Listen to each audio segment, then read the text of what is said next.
emails, F-mails, G-mails, C-mails, shit. he-mails, she-mails. We all mails for some mails. What did you say? Which one did you say? So, this is M-Class Email, which is a program for you and me and for all the children, where we read emails that you send in, we discuss them, we answer them, we forget to answer them and move on, and people get mad.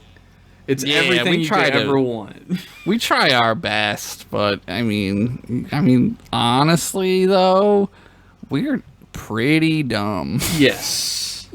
There's a reason why we were court-martialed many, many times and ended up here in lovely middle of bumfuck nowhere. Aboard. Yeah, Dune Buggy Planet. We're lucky to have that.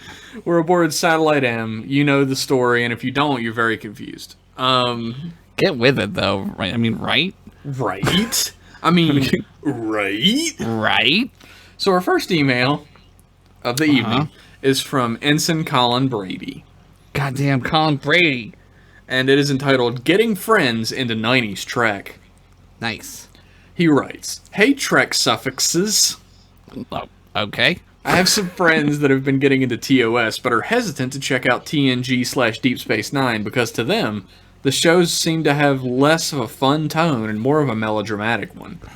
Well, they're wrong and you need new friends. Next email. Next email. Our next email is from Satan. He says, Hail Satan. Go ahead, Colin. He says, I'm working on a list of episodes for them to watch to try and change their minds. But so far, all I can come up with is Trials and Tribulations. Any suggestions? That's a good yours. Ensign Colin Brady aboard the USS Ada Lovelace. That's a good one, because you don't need a whole lot of, like, backstory. That kind of is sort of like a one-off for Deep Space Nine. Well, if you're looking for Deep Space Nine episodes, the one we talked about earlier, the Magnificent Ferengi, is a really fun episode. That one's fucking good. I mean, for TNG, does he want TNG also? Yes, TNG and Deep Space Nine. I mean, just pick the hits, the winners, Darmok, fucking Inner Light. Do those. The thing is that I'm having trouble with this request is, like, TOS has, like, a camp and a fun to it or whatever, but it's also melodramatic as fuck. Like, yeah, I'm trying to think of, like, fun, like TNG fun. I mean, they're all fun. Everything's fun. Yeah, like they're all fun episodes, even the melodramatic ones. Yeah, it's just I don't know. Yeah, I don't know. Like what you said, Jeff. Like TOS, like is like campy because it's like the time it was made. That's it. It's still serious though, right? Like I don't know. That's tough. It's hard because like TNG episodes are like hard sci-fi most of the time. And they're melodramatic because they're, you know, it's on purpose. That's the idea. It's like Twilight Zone. There's like a moral. Yeah. I don't think your friends are going to like TNG or Deep Space Nine if they're only watching TOS because it's funny. Yeah, that's what I would say. Oh, you could just show him Nick Gillum like 6 times. Well, he said fun, not funny. The thing is, like... Or terrifying. I'm having trouble... Nick Gillum's so scary. He's so spooky. I'm having trouble thinking of episodes that are purely, like, fun without some sort of, like, a stronger storyline behind it. Right. There's a little bit of melodrama in it. Yeah. So, the Martian one, the Roswell Ferengi one. The Little Green Men. Little Green Men. Any Ferengi episode is going to be a funny episode you can enjoy. God. The episode where Morn disappears and they have to find out what happened to him. The heist one with Morn. That's a good one. Fuck. Most of these are Deep Space Nine ones. It's true. The one where Kira gets space pregnant. Is that fun? It was fun before they filmed it for Kira's actress and Alexander Siddig. For Nana Visitor and Alexander Siddig. Or Siddig Al-Fadil, anyway. Ow! Where did Alexander come from, Siddig? Where did I you think get it's that? a stage. I think it's a stage name, Yeah, but also he just chose it. He was like, Alexander sounds good. like Alexander the Great, right? Yeah. Probably. I guess those are the suggestions we can give you. Most of them are Deep Space Nine, unfortunately. Yeah, there's not a whole lot of like super campy, like just goofy. I don't know. I would show him like a serious TNG one though, and just like see what it does to him. Just experiment with them.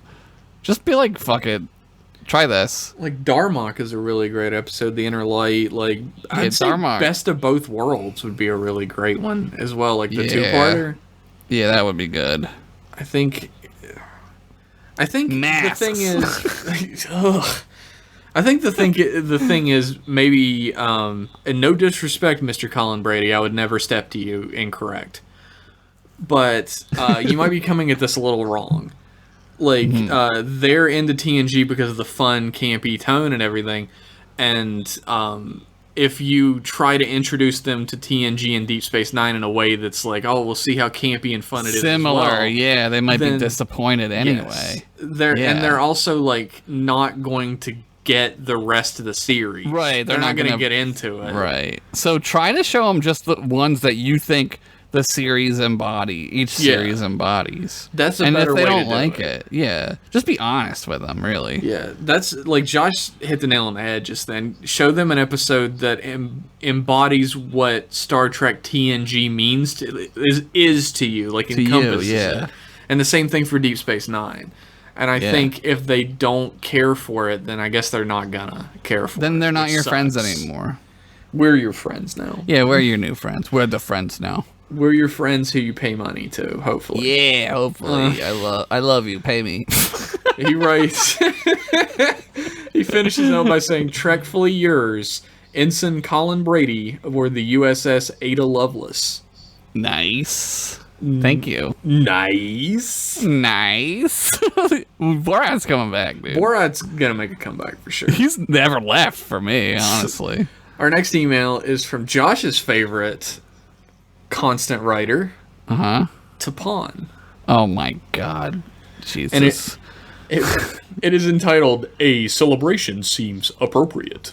Oh, great. This will be fun. Ensign Henderson, Ensign Pennington, Trek Boys. Good evening. As I am sure you are aware, I first contacted you 1 year ago, September 19th, on M-Class Email episode 21.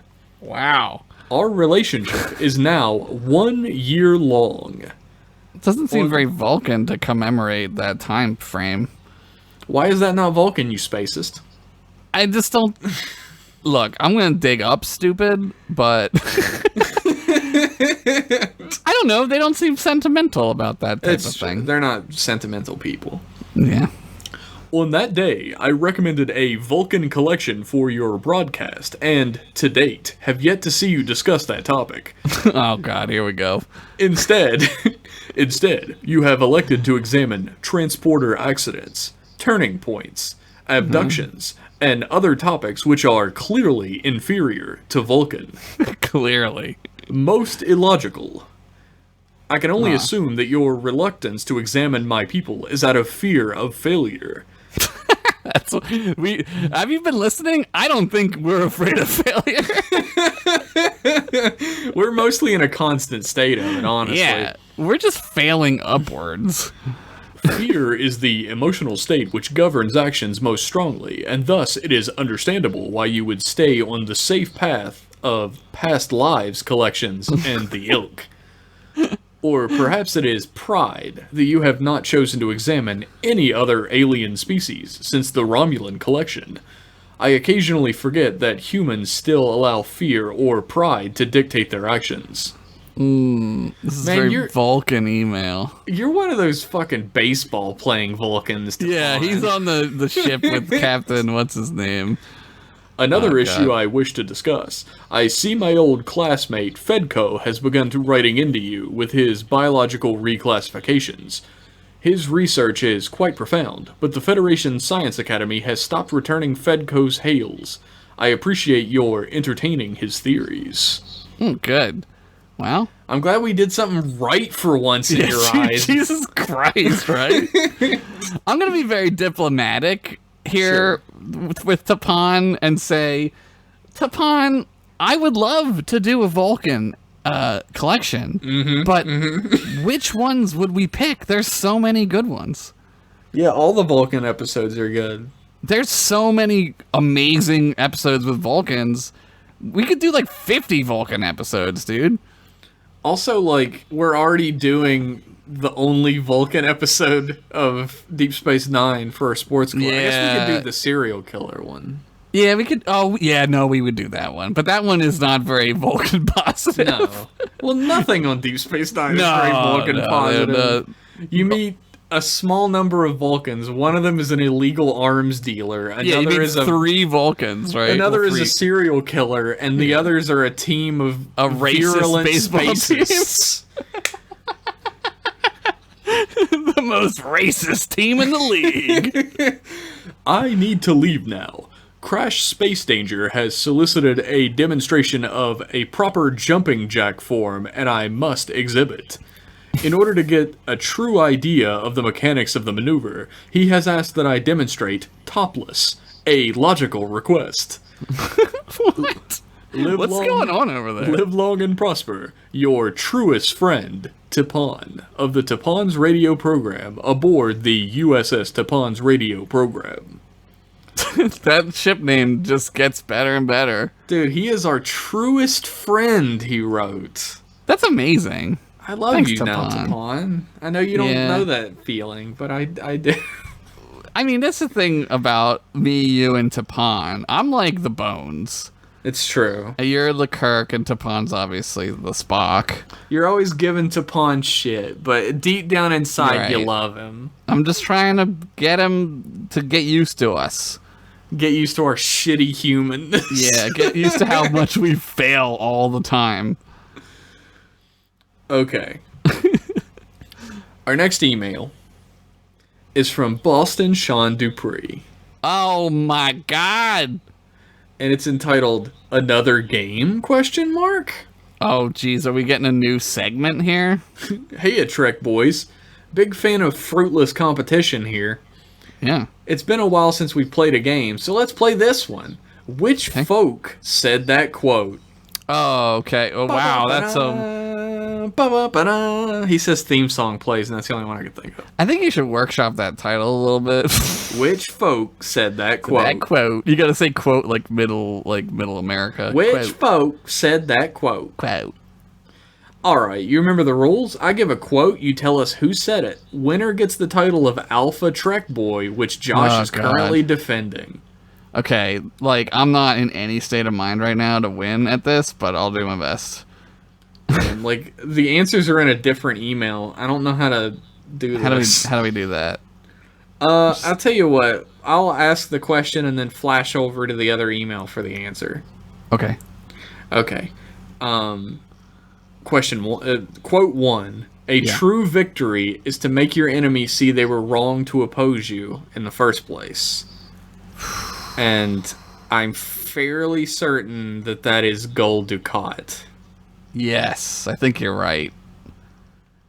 And it is. Nice. Hey. One for you. One for you. Question number 2. The last time we met, you helped my people avert a war. I don't like unpaid debts. Captain Shran. That is Shran. You're right. I feel like you're right on this one. Yes. And it is. Hey, I'm really trying not to look at the answers when I flash That's tough. over. I know. It's not a perfect system. 3. It's unethical to harm a patient. I can inflict as much pain as I Bashir. like.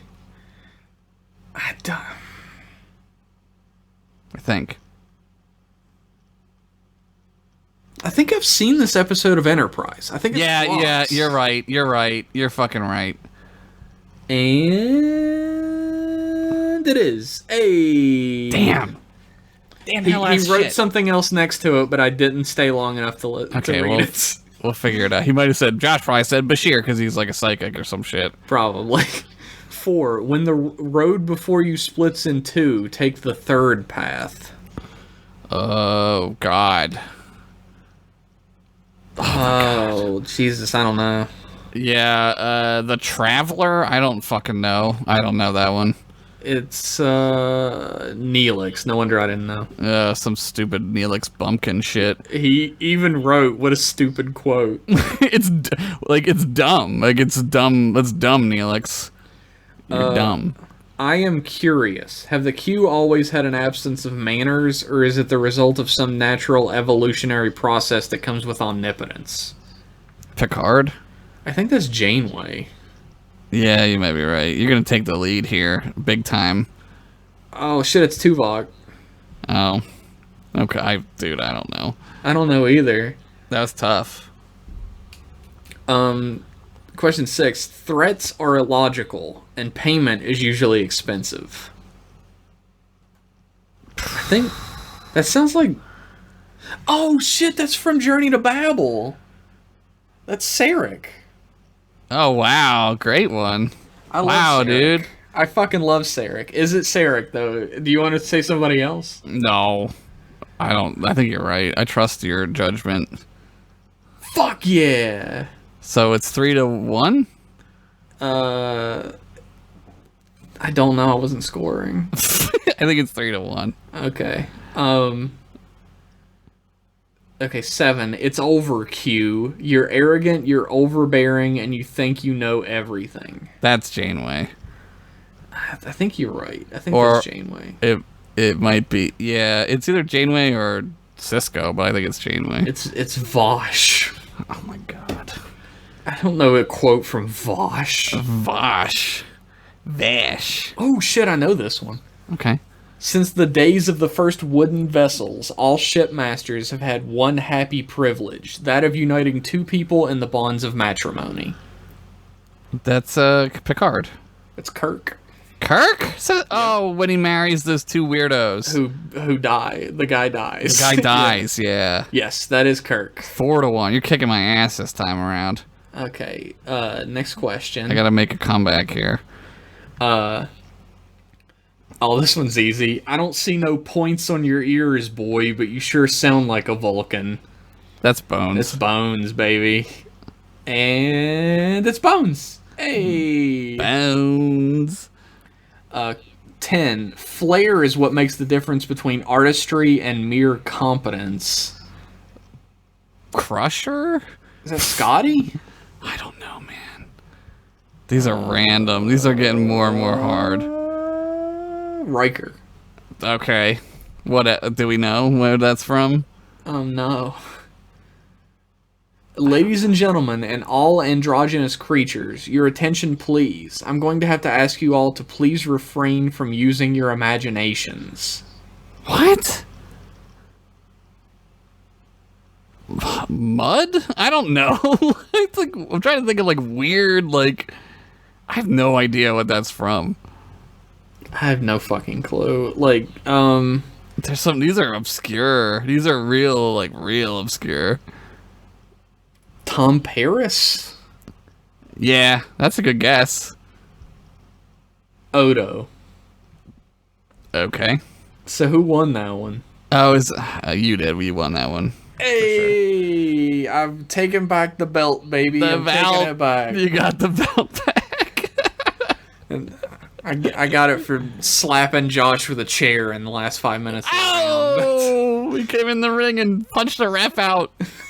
I hope you had fun with that. I had fun researching it. Talk to you later. Signed, Party Transport Officer.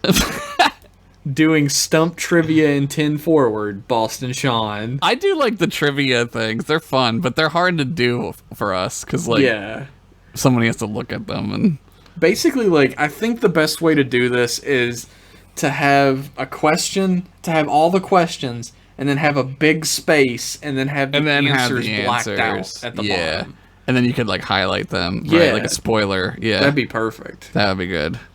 Our next email. Thank you for that, Boston. Yeah, that awesome. was fun, and it's great that I'm the Alpha Trek boy again. Yeah, it's great that I lost. Oh.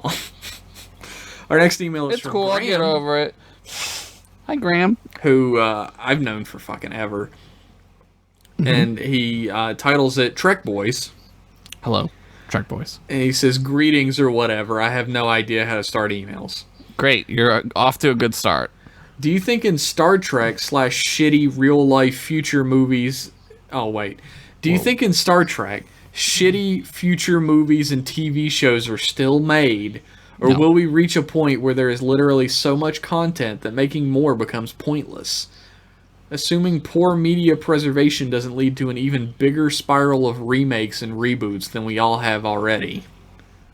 They talk about how people's real lives become more interesting than television. There isn't any television, which is like awesome. Yeah, well, television has mostly sucked throughout all of its history. Yeah, like 90% of TV sucks, like always. They talk about movies a little bit in Enterprise. There's still movies. They have movie night in Enterprise, but they're also talking about like new movies that get made. I think people just like see, that the world is bigger, and you don't need that stuff. Do I think it'll go away permanently, like in our real life? No, I don't think so. I think, I've always imagined that holodeck characters are actors. Like, they're actors who play different roles, and they're, scanned acting into the holodeck and everything. Yeah, they do their part, right? And they just act like a movie. Like, you do different reactions, and then maybe there's an algorithm or an AI that basically they do the full performance or whatever of what the holodeck situation is supposed to be, and they do variations of it, and an algorithm fills in the gaps, the gaps and everything. I've always imagined that, and I know that stage acting is huge in the future. Yeah, that comes back again, and I think, but that's always popular now. Like, people really like that stuff. Like, Crusher writes a play in TNG, and Riker plays the lead in it. That's right, and they go to the practice or whatever, and isn't Picard the butler or something? I don't remember that. That's hilarious if true, but she's like, yeah, you could be like the butler, and he's like, what? Like, he's excited, and then he's like, wait, what? Because it's fucking Patrick Stewart, right? Like he's dude's amazing. So there are people still creating plays and stuff, but I know TVs and movies are out. It's all plays and hollow programs, hollow books and stuff too. Oh, yeah. So yeah. But yeah, I think movies and TV shows have gone the way of the phonograph recording. Yeah. It's gone the way of radio serials. Let's put it that way. That's a better, because those are still you understand what that is, right? You know what that is. Even though there is a radio serial based on the program you're listening to right now. It's called Tapon's Theater on Subspace. Go check it out. Yeah, but that one's good. Yeah, we're in some of that. No, we're not. Our characters are. Fuck, you're right. I almost ruined kayfabe. How you gotta get method, dude. Also, I have a pitch it or ditch it.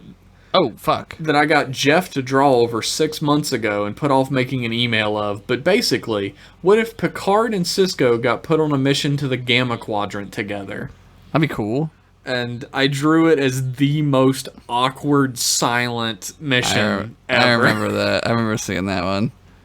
Yeah, that would be great. I mean, it's sort of hard to bring Picard back into it, because DS9, the story kind of doesn't need him anymore. He serves his purpose, right? But dude, I would love it. I would watch shit out of it. That would have been interesting for a movie. That would have been a great movie. TNG crossover. Oh my god, that'd be great. Holy shit. That would have been really good, but damn, dude, they did not do that. They should have done that. Oh my god, in my perfect world, they stop at First Contact and then they start doing DS9 TNG crossover. Oh my god, that'd be so fucking good. Holy shit. You could do a prequel movie to Voyager and have DS9 and TNG in it. I was thinking what if they did a DS9 a TNG crossover where the mission is to go to the or the Delta Quadrant to try to find where Voyager went. They have a weird wormhole or something, and then they go, but they run into the board. They go, yeah, they run into the Borg, and they're like, "Fuck this," and it's like another Borg movie. Fuck it, I'll watch the shit out of that. Yeah, fuck you, Janeway. Take care of it yourself. Bye. Yeah, and like you don't even have to have Janeway and that crew in it, but like it like writes itself. Like Locutus is like back, right, and then like obviously like Cisco would have a problem with the Borg still, so you get the two revenge stories like going at the same time. You know what they should have done if they have to do it after Nemesis. They should have had Tom Hardy come back. Yeah. As like Shinzon corpse, and like the fucking Borg found him. Oh, and they made him into Locutus Jr. June Cutis? Low Junius? I don't know. We'll fucking workshop Latunius. Like 2. Like number 2. Latunius. Lotutus. Lotutus of Borg. Oh, fuck. And this time he's got 2 crazy laser beams coming out of his face. Like, maybe the Borg just fucking, like, cloned him. They just cloned Picard and made Locutus. Well, Jeff, I have a sinking suspicion we're going to see something like that in a television show. Well, fucking CBS better license that from me, too, is all I'm saying. It's not going to be Picard, but it's going to be something, you know. There's going to be a Borg Queen, for sure. Borg Queen's going to come back. It's Data's daughter, Borg Queen. I'm calling it right now. That's Data's daughter, Lol, the Borg Queen? Or just his daughter and the Borg Queen's daughter. Oh. Because they fuck or some shit. I think it's Wolverine's daughter, isn't it? Might as well be. Basically, that's what that story would be, right?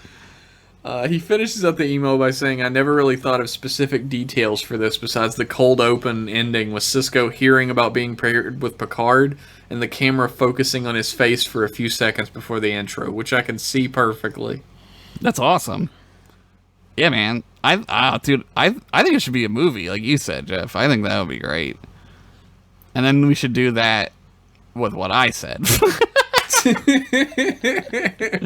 I'm telling you, it'd be awesome. If you could only have 2 characters, one from each show, accompany Picard and Cisco, who would it be? Who would be? That would be tough because like contractually they all have to be in these movies, and there'd be way too many fucking people, right? But sure, but imagine that Hollywood rules don't matter, and you only have to bring one. You take Kira because she doesn't know anything about the Borg, right? Like she's like removed from it. So you have that like what's going on element, and it's Kira. But she's like super competent, so she could fight. And then with Picard, you gotta bring somebody who can't do a whole lot. I don't know. Probably wouldn't be Riker. That wouldn't make sense. If you want symmetry, it should be a female. Female. Maybe Data. I mean, I just said female, but maybe Data would be good. But we already did that with the Borg Queen. You're right, though.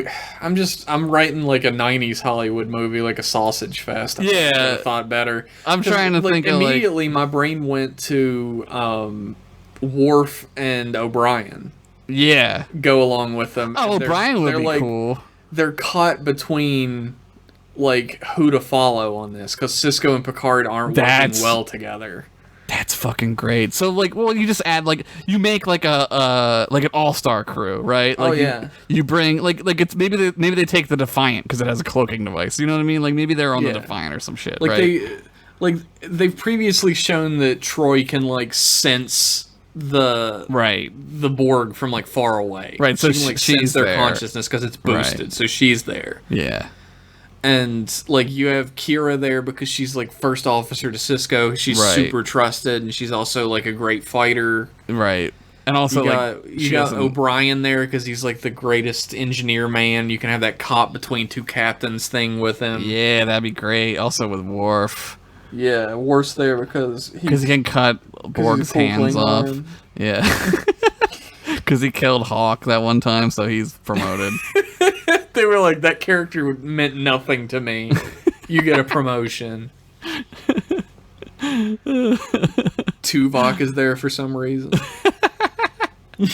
Tuvok, he just beams like maybe. Oh, the Doctor could be there. Like they like transport like Voyager contacts them, and they transport the Doctor onto the Defiant. Dude, what would be good though to actually have Tuvok on there?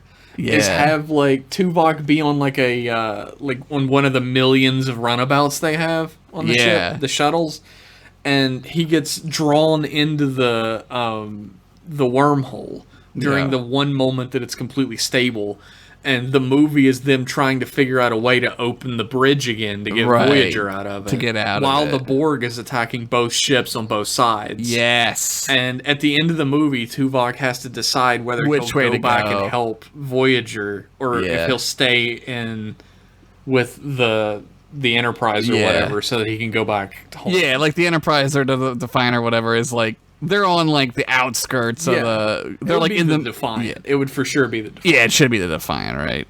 Because then you get a chance to be like, yeah, we're gonna get. You get a line in there like, we'll get to see what this thing can do, what it was designed to do. You know what I mean? Yeah. Like this was designed to kill Borg, so let's see. We're making a good movie here. Like Tuvok has this like really, this great emotional thing for a Vulcan to have to go through. Right. Like, do I return to my family who I haven't seen in years and like was almost driven to madness because I couldn't be near? Or, it's very Spock. It's very much Spock like. Or do like I follow my duty? Do I like live up to my Starfleet honor and like my Vulcan honor and return to the Voyager and I'm lost? I might be lost forever, but I'll be doing what I said I would do. You get like a cool like Empire Strikes Back ending too, where like nobody wins, and you're like pretty much.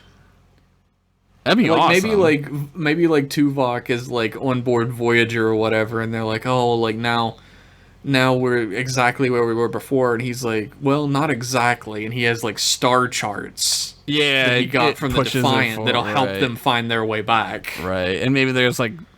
Yeah, you could give them like a good old video game upgrade. I found these quantum torpedoes they've been using against the Dominion, right? Like, yeah, you give them a little kick, a little boost.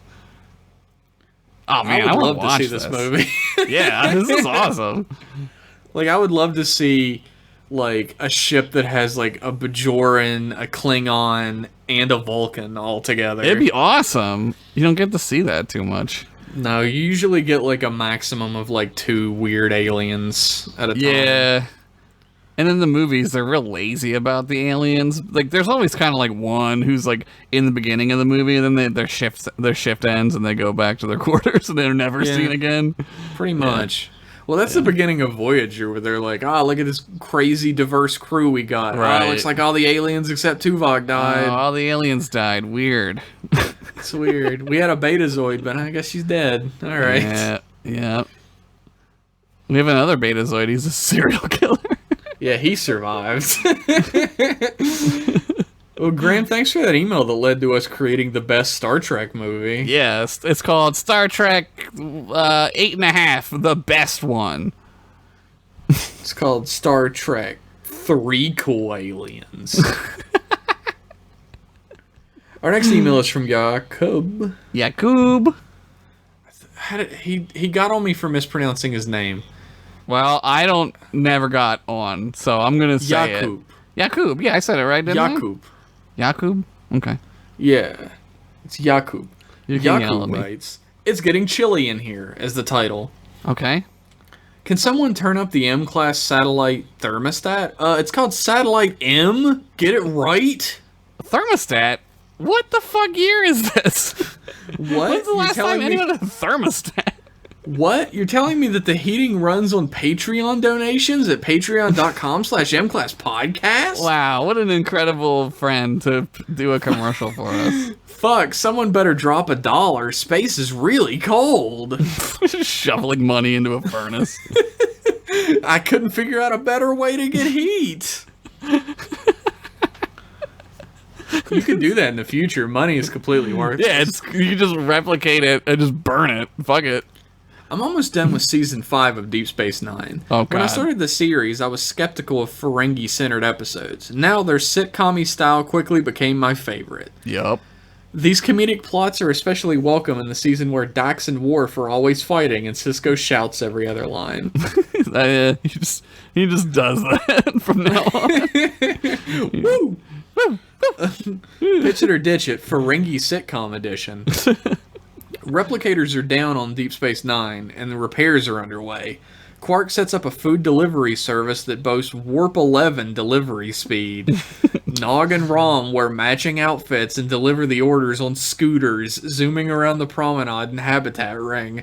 Profits are good, but after Cisco received words about a number of injuries caused by reckless driving, he orders Quark to shut it down. Replicators are mysteriously fixed the following day.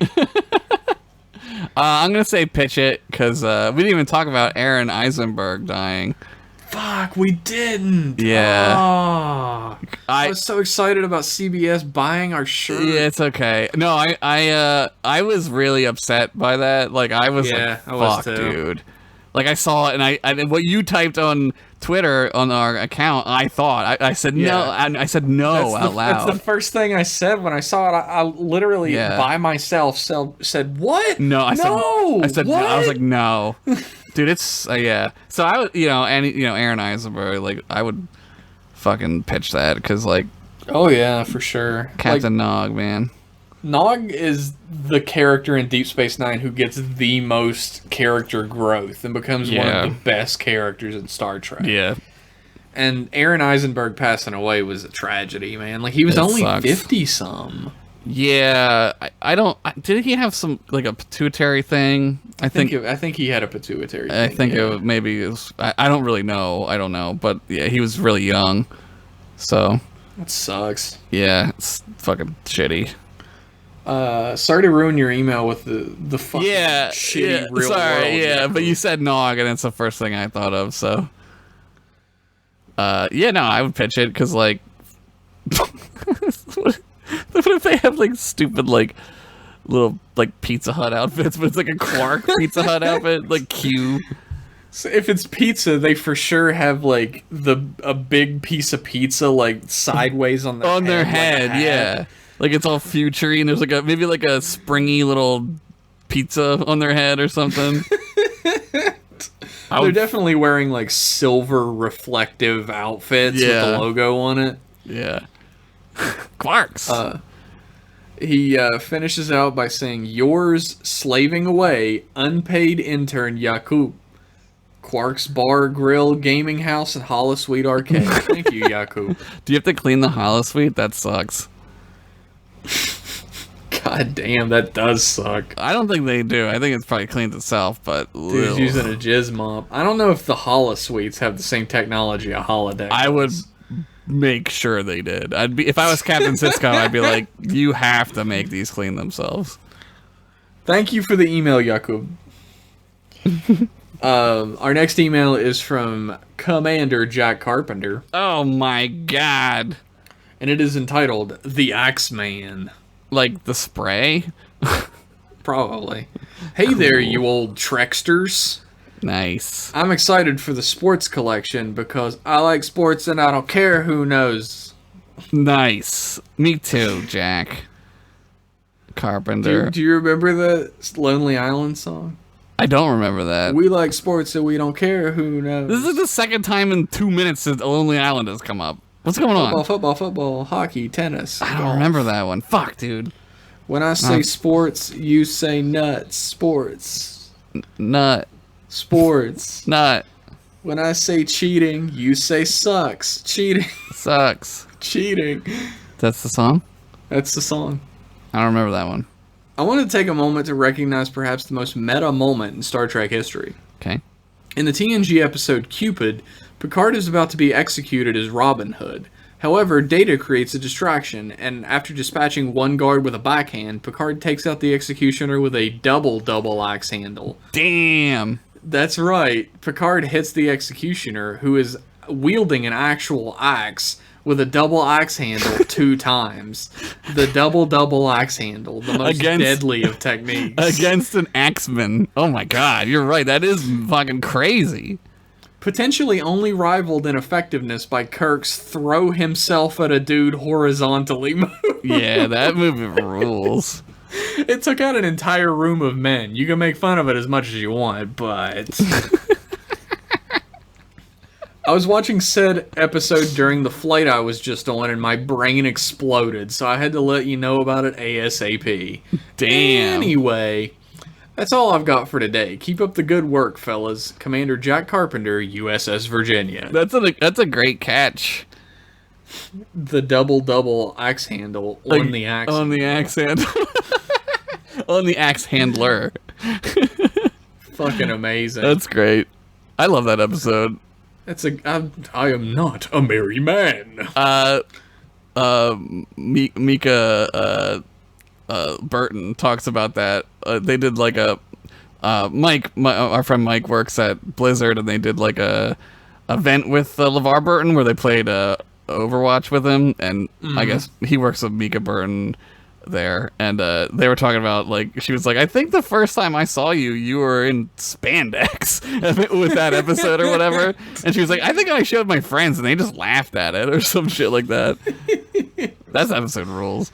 I love anything to do with Robin Hood. Yeah, me too. Robin Hood is my fucking boy. Yeah, I'll watch it. Like, even that, like, Russell Crowe Robin Hood, like, I'll watch that shit. That's fine. Stealing from the rich and giving to the poor is my favorite thing ever. Hell yeah.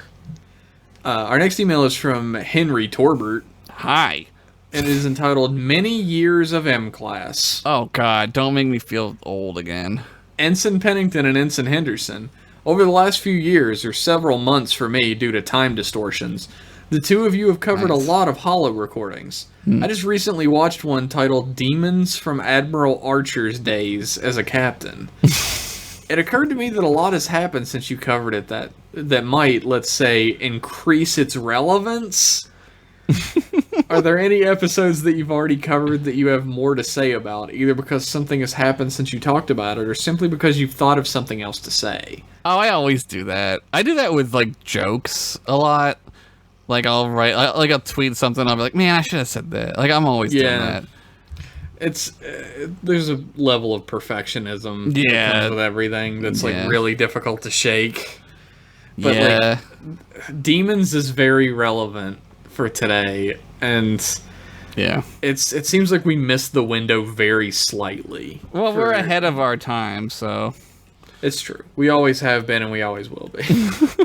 I'm like scrolling back through our YouTube where you can find all of the episodes of M-Class Podcast and M-Class emails we've ever done, available alongside a beautiful piece of art by, who's that? Jeff Pennington. Ooh, sounds fancy. Oh, that guy sounds talented. Sounds sexy. Sounds like I want to suck on his talent. What? Yeah, that's the most talented part of me, I hear. I don't know. The thing is, we cover these topics based on when and where we're at as people when we come to them. Yeah, it's tough to go back and look at them and be like, I could have... I don't really do that so much with, like, podcasts, but... Yeah. A podcast is very of the moment. Like, really, at the end of this, once we've covered every episode of Star Trek ever, I guess... Sure. We're not going to go back and do anything over again, because holy shit, right? Yeah, that would be crazy. There are things that, like... I don't think that this really applies to us, because if something comes up from a previous episode that we wanted to talk about... We can just talk about it. Yeah, we just talk about it. We get a lot of complaints from people who are... That's a great segue, isn't it? I'm like, we do? We get a lot of complaints from people who are good-natured ribbing and sometimes not, like straight up like genuine anger at us that we spoil stuff all the time. Oh, right, but like your job is to watch the episode, though. It's like during certain episodes, we talk about episodes we've already watched, and we talk about episodes we haven't talked about yet. And the thing is, like, I feel like our show comes with a big sticker that says warning spoilers ahead, because we're talking about the show as a whole, and we're talking about huge chunks of it at a time. We're two, like, honestly, like, we're two Star Trek, like, experts. Like, we have watched every like, I've seen so many Star Trek episodes, like, multiple times. Like, it's really hard for Jeff and I to just not talk to each other about that, you know what I mean? and to think like, oh well, we can't spoil it, because like, I mean, also the shows are like 20 years old, and like, man, you can watch them. They've been on Netflix since like Netflix was around. Like, and I don't think we're spoiling anything because none of the shows are like entirely ongoing plots, right? And the shows that are ongoing plots, we take special care not to spoil the major plot points during them. I understand frustration at having like something spoiled that you didn't know or whatever, but there's literally no way to avoid it with the way our show is set up. Yeah, it's just the way it goes. Yeah, I don't know. I don't really like. I don't know. I think, like you said, like we'll just like talk about the thing we wanted to talk about. So, I don't know. Very free form podcast. There are thoughts in my head that I've had for like years and years and years since we've been doing this for years. Mm-hmm. Years and years. Mm-hmm. God, like decades, probably. I mean, yeah. There's the thought that I've had that we should just pick a series and watch it. Yeah. But, like, I don't know. I feel like we'd miss out. No, we would. If we would do it with one, we should do Enterprise, I think, because it's short and it's the one, like, I don't think you've seen the most of. Mm-hmm. Like, we could do that. We could do Enterprise and then, like, we could do it, like, fucking timeline-wise. Right. Oh, right, like do it chronologically. Like, yeah, we do it chronologically and not Discovery, that would be. I like the collections, though. I like the collections as well. They're a lot more fun. Us, yeah. And it gives us, like, a reference to, like, from previous episodes and ones we're gonna do to talk about the subject matter. I'm only mad there's not more Satan's episodes. We're gonna find them. Maybe Discovery has a few. We are fucking mining the depths to find more Satans. I was thinking about Halloween ones. We could do, like, masks. That would be terrible. Masks. That would suck. We could do that. We could do like the serial killer. What's like spooky, right? Like the the serial killer one is like, it's spooky, but it also makes you feel bad for the guy. Suitor, right? That's his name. Suitor. Yeah, Suitor. Yeah. Let me see here. It looks like we're gonna be doing The Forge on Halloween. Oh, that one's more like of a Jesus story. Yes, we're gonna be doing either. I don't know what's gonna come out when timeline wise. It might be Sinkatse. Oh God. Which is scary because of The Rock is a big scary man. I have a lot to say about that. I've been thinking a lot about that. We're gonna get to that. I know. I got a lot of shit I want to talk about with that one. We gotta do Take Me Out to the Holosuite first, guest starring Mr. Kevin Cole. That one. Ooh. Oh! Surprise! It's on the image. Look at the episode list image. It says guest starring Kevin Cole. You put it on there? I didn't see it. Because I had to like figure out a time he would be available to be on the show with him. So I'm like stupid as fuck. I'm like looking at this thing today to be like making sure what episode we're on, and I didn't even see that. I'm dumb. It is small. It's small text. Well, it's Kevin's name, so he's third billing. Yeah, he's always third billing behind the episode name and the season number. Yes, and then Kevin. We know our audience. Everybody loves Kevin. Sometimes too much, I hear. Yeah. It's kind of makes me sick how much people love Kevin. Unprecedented honesty on this podcast. I'm just kidding. Everybody loves Kevin. Yeah. He's great. Yeah. I love that guy. Thanks for the email. Well, he finishes out, Godspeed, Chief Petty Officer Henry Torbert, Captain USS Tchaikovsky. Wait, formerly Starbase 54. What are you? What rank are you? He's the captain. But he's the Chief Petty Officer Captain? What kind of ship are you doing there? Are you on a ship entirely of NCOs? What is happening? Are you on a ship made out of tires? How are you in charge of anything? Dang. Fuck you, idiot. No, I'm kidding. Thank you, Henry. That was a great email. Yeah, that was good.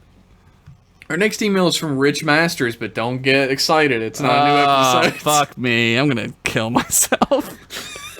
This sucks. It's called Gone Fishing. Is he on vacation? He writes, Double J Boys. given that it's the season break, I thought I'd take the opportunity to see what writing a short email felt like. Yeah. I don't care for it. If your fingers aren't bleeding when you hit send, what's the point? That's what I'm talking about.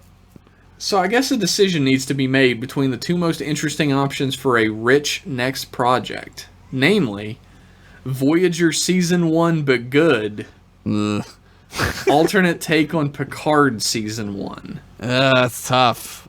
Whatever we decide is going to result in me taking a few weeks to prepare a plan of sorts. So let's decide right now. Oh What's your God, pref? this is fucking ridiculous. Yours apprehensively, Rich, Chief Resting Boy on the USS Hardly Workin'. Nice. I like that. I like that title. I like that a lot. Yeah, me too. Yeah. So, my vote is obviously for Voyager Season 1, but good. Yeah, I would agree with that because, like, we don't know what Picard. I will be fucking devastated when Rich Masters makes Picard good and it's not as good. Yeah, like, that'll I feel like fucking you're kill setting me. us up for pure disappointment. Yeah, if that'll you do kill Picard me. Season 1. I'll be like, why aren't they doing this fucking show? I would start forwarding my emails that you send us to fucking CBS. Well, we have it in now. We're like friends. making licensed products for them. So Yeah, CBS is our new best friend. So. yeah, this giant corporation definitely cares about us. They're licensing our shirt. My favorite part about that, if you didn't listen to the last week's episode of M Class Podcast, CBS is trying to figure out right now whether they want to distribute or they want to license our Go Climb a Rock shirt. Which is hilarious. It's fucking But hilarious as fuck. my favorite part about it is TeePublic has fucked me over so hard Yeah, for so T-Public long is for profit. horrible. They're fucking Like, horrible. I make $2 on a shirt usually. They're And buttholes. The shirts are $18, and I make $2 on a shirt. Yeah. My favorite part is we'll continue to make $2 on a shirt, and TeePublic will make nothing. Yeah, CBS is gonna make it. CBS will make the rest of it, which also sucks. But fuck you, TeePublic. I'll take CBS over T-Public. Buttholes. This has been a commercial for T-Public. TeePublic.com. Eat my whole ass. So Voyager Season 1 but good, because Voyager Season 1 had all this, like, potential. It Yeah. had this cast of characters that could have been good. This concept that could have Yeah. been good. Maybe he'll like keep people alive, or maybe he'll rewrite whole new character. Like, who knows what he's gonna do, man? Who knows? Maybe he won't use any of the Maybe characters. there'll just be like everybody, like totally different people. That'd be great. Everyone but Janeway and Tuvok dies. Yeah, Tuvok and Janeway are alive, and then it's just like that would be awesome. Honestly, that's what that show needs. It's the main crew of the whole series is Janeway, Tuvok, and Lon Suter. How are they gonna work that shit out? How are they gonna work it out? Indeed. Are they gonna feed him people to murder? Remember when- satiate his murder lust, or is Tuvok gonna take his murder lust? That's right. He like mind melds with him. I forgot about that. Oh god, that show sucks. I'm writing it for you now, Rich. Take it and run. That show's bad. I'm sorry. It's not good. It's not very good. We have to watch an episode of that. At least it's like later. Yeah, it's the one with When we the get rock. there, we'll talk about it because I got a lot of thoughts about this. Yeah, that's like 4 weeks from now. So Yeah, that's a month. I've been thinking about it a lot. So yeah, I think Sunkatse is gonna be the one that's out around Halloween. It's fucking stupid. It Makes no sense, but okay. Yeah, we didn't really plan ahead for Halloween, but like I don't know. That's fine. It's hard to do that with a collection, you know? You'd have to like Yeah. time it perfectly. We could do like a one-off, but like whatever. We're not gonna do that. Yeah, we'll see. Masks, We'll see. not masks. We're not gonna do that. We're definitely not doing masks. Ever. Ever. That could be a Even if we did a Satan's. mask collection, I wouldn't do masks. Even if we did a collection of Star Trek The Next Generation episodes entitled Masks Collection, we wouldn't do that one. That's a good way to trick me into doing it, but even then I would figure out a way around it. Yeah. We'll just watch fucking Castle Wizard again. We just watched the movie Mask, the TV movie. Wait, which one? The one with Rocky Dennis, or The one with Rocky Dennis. not the Smokin', not that one. Somebody stop me. Oh my god, that movie's so shitty. I like the part where he does Cuban Pete. What's that? My name is Cuban Pete. I'm the king of the rumba beat. Oh, he sings. I hate that part because it's singing. I love that part because it's a jazzy dance tune. It works for that movie though because he's like insane, right? Like he's crazy. a cartoon character Yeah. with cartoon powers. He's got a hammer. Do you know in the comic book he's like a fucking serial murderer? Yeah, he's like a lunatic, right? Yeah, he uses cartoon physics to like murder people violently. Yeah, then the dog gets it, right, at the end. I don't know. Yeah, the dog gets it, and then he has a big shitty CGI dog face. Yeah, and then there's like the baby gets it in the other movie. Oh fuck, that has the fucking Jamie what's-his-face Kennedy. in it. Yeah, talk about like box office cancer. Remember him? Jamie Kennedy. Remember MTV's Jamie Kennedy was in movies once? There was a period of time where like real casting agents who really still have a job to this day Put were him like, in a movie. This Jamie Kennedy guy, he's gonna be the next Rob Schneider. Yeah, he's pal. He was. I mean, they weren't wrong. And they were right, and that's why they still work. That's what. Yeah, technically, you're correct. The very best kind of correct. Fucking, that makes as much sense to me as the Rob Schneider era, where The it was 90s, Deuce Bigelow yeah. and Hot Chick and fucking. They just kept putting him in stuff, dude. Did anybody like any of those movies? No, he was the best when he was just nobody in like Demolition Man, right? He was in that for like 2 seconds. Yeah, he's in the shitty Judge Dredd. Yeah, he had he's like in a fucking right. Sylvester Stallone contract during the 90s. Yeah, they were like friends or some shit. I don't know. And then How could you be friends with that human pile of shit? Which one are we talking about? Oh. I was talking about Rob Schneider. Rob Schneider. Okay, yeah. No, yeah, man. I don't know. He's a weird dude. He's a weird If you guy. can write Rob Schneider into your season 1 Voyager. Oh my god. Suter kind of plays looks Tom like him. Paris. What if Suter's Rob Schneider? Fuck. I would watch it. Then the show's good. Right? I'd watch the fuck out of it just because it's different. It's new to me. I just look back on like they were trying to get another Jim Carrey, right? They were like, we'll take this Yeah. dude from like obscurity and give him his own movies, and he'll be Right. like a big star. Except he had none of the skill, talent, charisma, acting, No. chops, any of it. He had none of it. Wild. He was like a D-list SNL guy. Like he was on like every other 3 weeks on SNL, he'd have a sketch. And he didn't have a character on SNL. No, was just- everyone else had characters. They did like bits. He never had one that I know of. I was just about to say that there was one dude on Saturday Night Live who was always super funny, and he never got a movie. But then I remembered The Ladies' Man. which Oh, was his movie. Fuck, what is his fucking name? He was on the show for like 12 years. Yeah, he was on there the longest until fucking Kenan Thompson became Yeah. the new longest guy. Yeah, dude, what the fuck, man? Its name is on my tip of my tongue. Tim Meadows. Yeah, Tim Meadows. Yeah, Tim Meadows was really good on Saturday Night Yeah, Live. he was Not so funny. great in The Ladies' Man, as it turns out.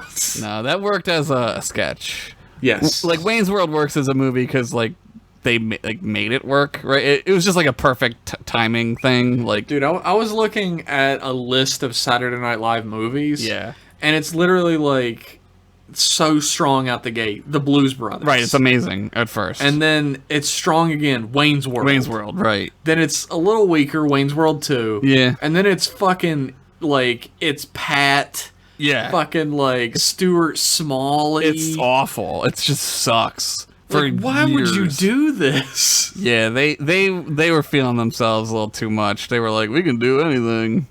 Like nobody cared about apparently Pat. not. I thought Pat was that funny. You know what I mean? Pat's pretty fucking offensive these days. Oh yeah, no. Now it's like, yeah, now it doesn't fly. Now you see it and you're like, ooh, Yeah. okay. Yeah, it doesn't fly down. But like, even then it wasn't that funny. It wasn't like, oh man, but Wayne's World was great, like because they were great together. Like, Yeah, Wayne's World is one of those things that works beyond its premise. yes, The premise of Wayne's World is like these two fucking like rocker idiots make a public access like Gen X show from their mom's basement. Gen X kids making a show, right? Yeah, and it's like it's like a public access joke thing, but they're funny beyond that, Right. as well. Yeah, Mike Myers fucking crashed and burned, didn't he? yeah, he's good, like as like an actor now. Like What's he doesn't. been in? He was in Bohemian Rhapsody. He has Was he? Yeah, he plays the record executive. I did this on purpose, obviously, but he plays the record executive, whose name I don't remember, who didn't want Bohemian Rhapsody to be the single on Queen's album that was on. Oh yeah. And he says a line like I think the single should be like I'm in love with my car. That's what people really. That's what's gonna get the kids really banging their heads. And it's like because of the movie, right? Because they put it in Wayne's World. So like he did the Love Guru or whatever. Yeah, that was everybody was just like, I'm fucking done with this guy. It was just too much. It was oversaturated. Like he just kept doing stuff, and it was like, dude, you don't have to. His fucking smug aura mocks me. I'm done with this guy. Yeah. So I Married an Axe Murderer rules. I love that movie. That's a great movie. That was like super early in his career. That was like 93 or some shit. Like, yeah. Was that before or after Wayne's it was World? after, but it was just like a little movie. Like it wasn't SNL. It wasn't anything. It was just like this movie he did. I don't even know who made that movie. I don't even know.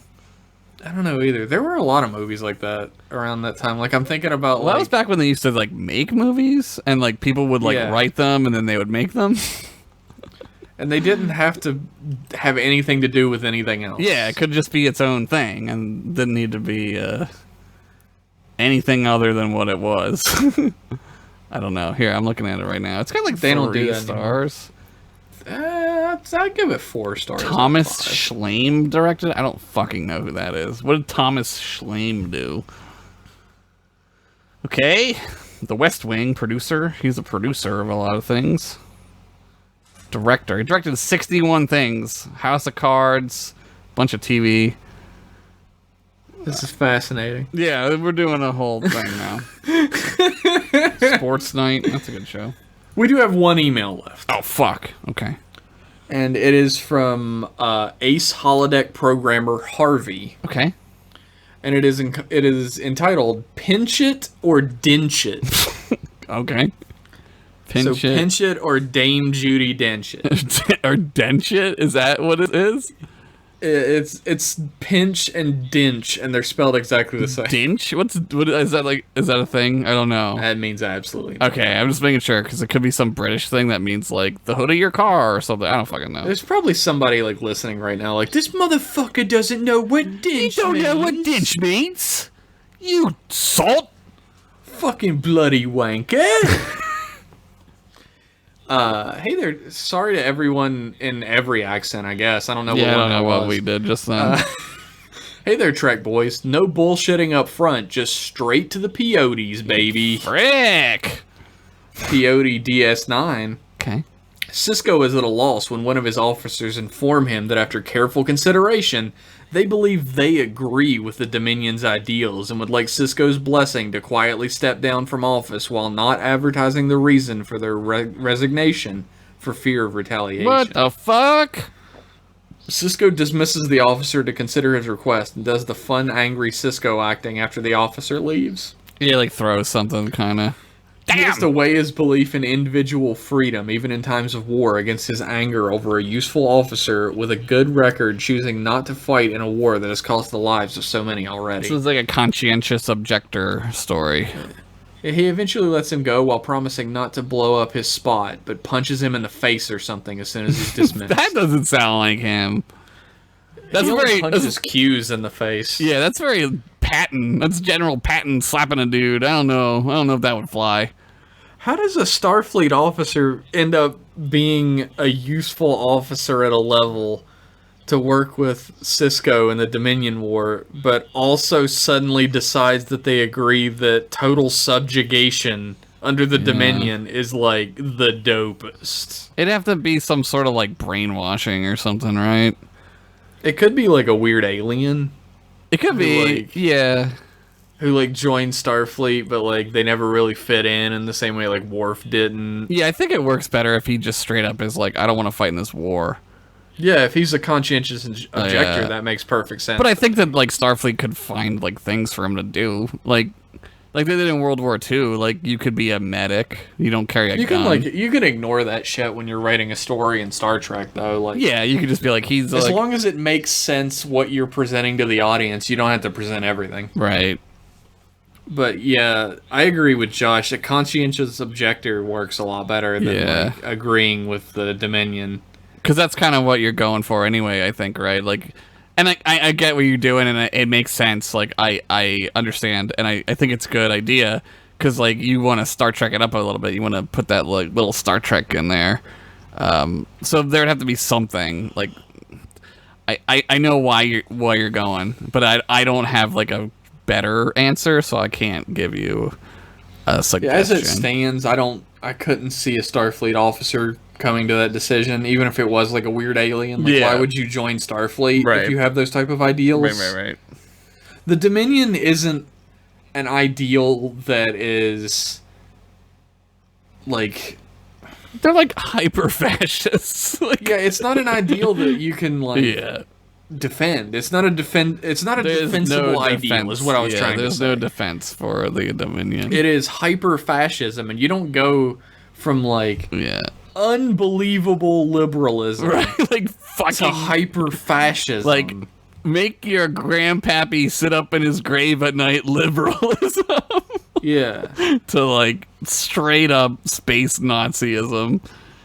Yeah. It's like the Dominion isn't like is completely indefensible. Like I can't figure out a way where that leap could be made. No, it's pure. I mean, they're pure racists because like the changelings think they're better than everybody, right? Yeah, and everyone else is like a violent murderer, and they have to be controlled. Right, they're the ones who know. They're the enlightened ones. Yeah, they got the fucking white man's burden bullshit. Right. Yeah, maybe it's not that he agrees or they agree with the Dominion, but they don't want to like kill the Dominion, right? Like conscious objectors don't want to like kill or fight.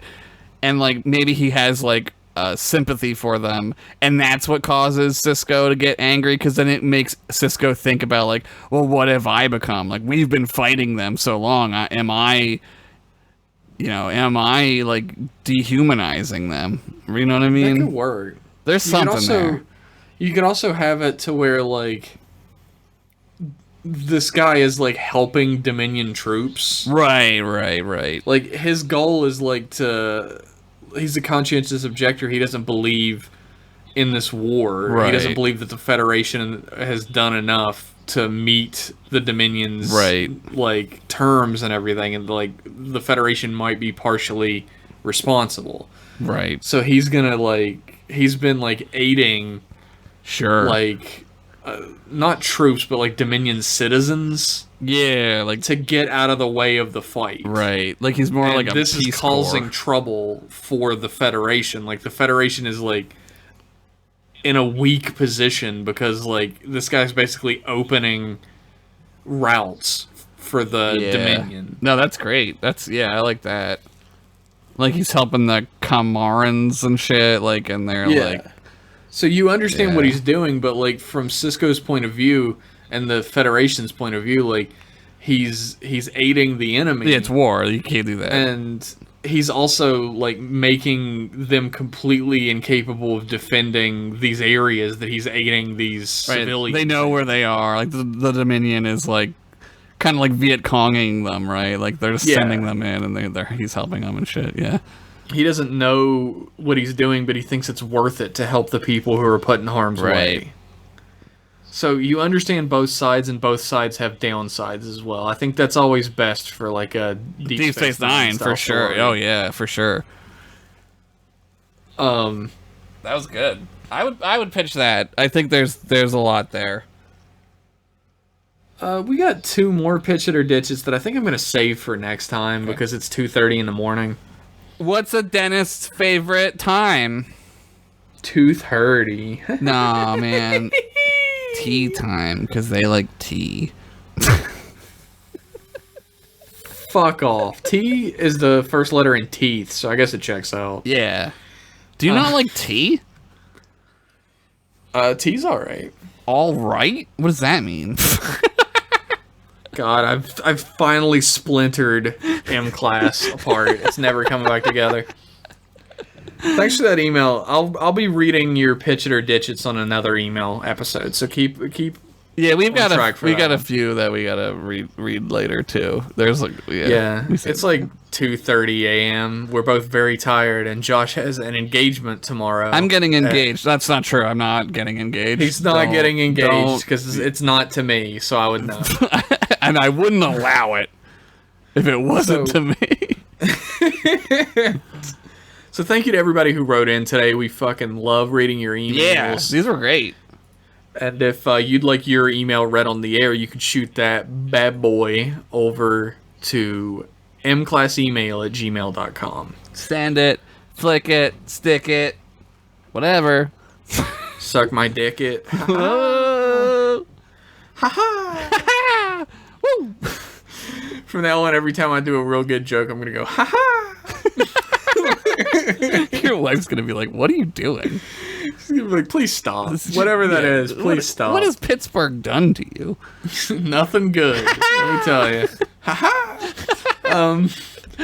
You should definitely follow us on Twitter at mclasspodcast. Learn about what cool bag Odo's turning into. I gotta do another one. I'm trying to do them every day, but I forget sometimes. So good. I'm following it with much interest. Anyway, I think I'm gonna do more where he just does other things. Turns into other things. You know what? While you're listening to this right now, there is a hidden podcast. What? That you're missing out on. That's crazy.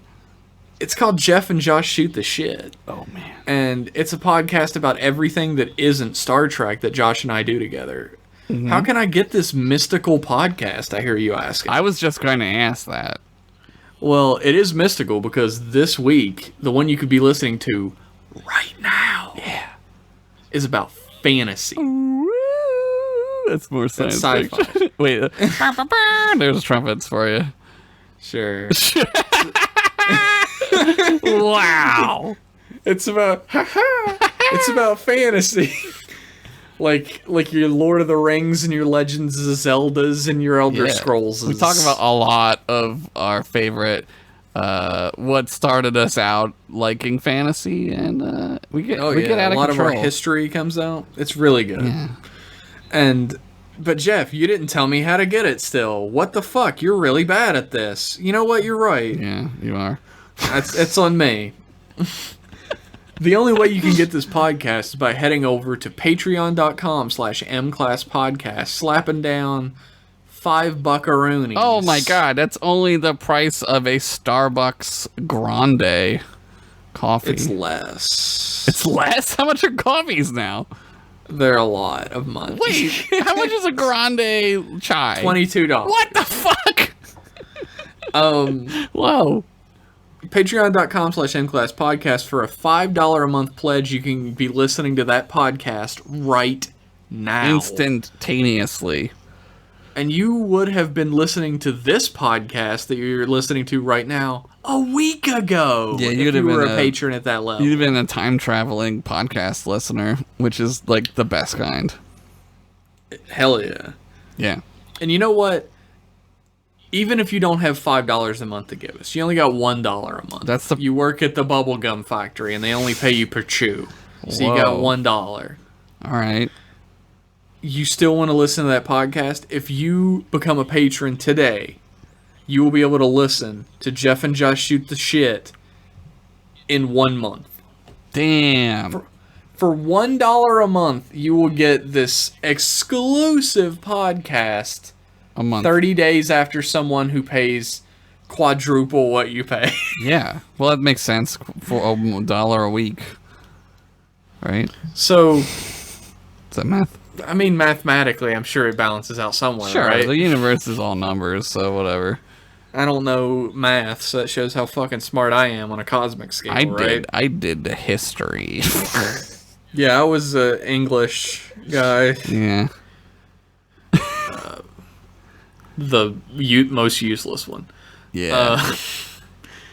True. So become a patron today. It helps support us because there's absolutely no way we'd be doing this program or M-Class podcast for that matter if we didn't have people who were generous enough with us to give us a little bit of money every month so that we can help to pay our bills and keep a roof over our heads. And buy lots of chai tea.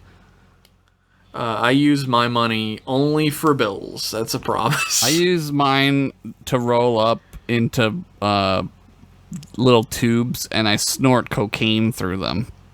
He also uses it to purchase the cocaine. Yeah, I don't have a lot of money.